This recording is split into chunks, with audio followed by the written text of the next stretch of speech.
Avenged Sevenfold just released their newest single, Hail to the King, off of their album of the same name. And this is their first album with, of course, drummer Aaron Einjay. I don't really know how to pronounce his name, so I'm just going to say Aaron. First album with Aaron on drums. He looks like he's some 16-year-old kid, so I really hope that Avenged Sevenfold knew what they were doing when they were picking out drummers. So, to start off, the structure of this song, Hail to the King, is just very straightforward, very mid-tempo pace, and to be honest, it's kind of boring. So, it goes for about a third into the song, and then all of a sudden, the vocals come in, but you have to wait that whole third in order to get into the vocals and into the main drag of the song. So, I don't know, they just play the same riff over and over again through the entire song, and while the riff is good from the start, it sounded very promising when I started up that song.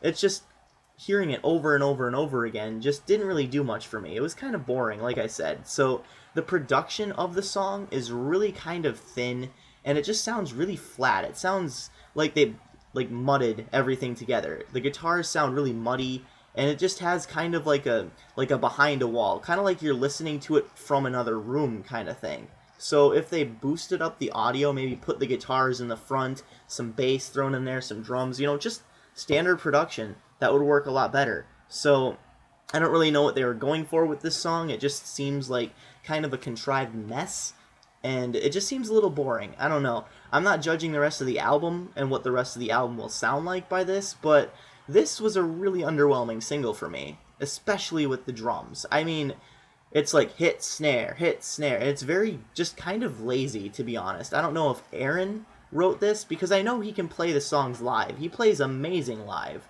So I don't really know what's going on with that. As far as like the guitars go, though, there really isn't much there. I mean, it's just the same riff over and over again, and then he plays a solo. I mean, even the solo, though, you would expect Avenged Sevenfold solos to be technical, but no, this one is just kind of really, really bare bones, simplistic, follow along with the melody kind of thing.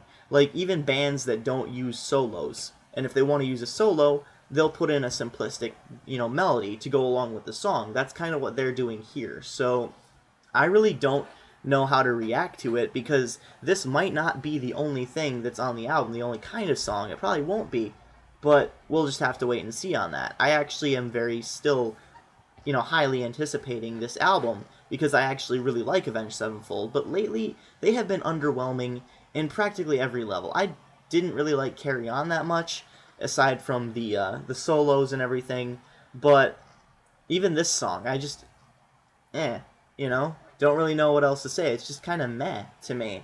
It was really boring to listen to, and I could see what they were doing. They were trying to add more of a darker kind of atmosphere to it by, Avenged Sevenfold's M Shadows singing really, really low, really gruff, really gritty, like he normally does, but to a lower extent. And then they down-tune the guitars, just kind of to give like a shadowy kind of dark atmosphere, and I can kind of see what they're coming from and what they're trying to do, but the fact is they don't pull it off very well. So, I don't know, you get an A for trying, I guess, A for effort. So I'm not going to give it a 10 out of 10 though, obviously, because I didn't really like it that much. So, but I can definitely see what they were trying to accomplish, and if they do it better on other songs on this album, this could be one killer album. This could be the album of the summer for all we know. So that's all I'm going to say. I'm going to give them the benefit of the doubt, but as for this song, I really didn't really catch what they were trying to do. I didn't really catch it. Didn't really buy into it. So for me, this song is a 6 out of 10. Didn't really like it that much.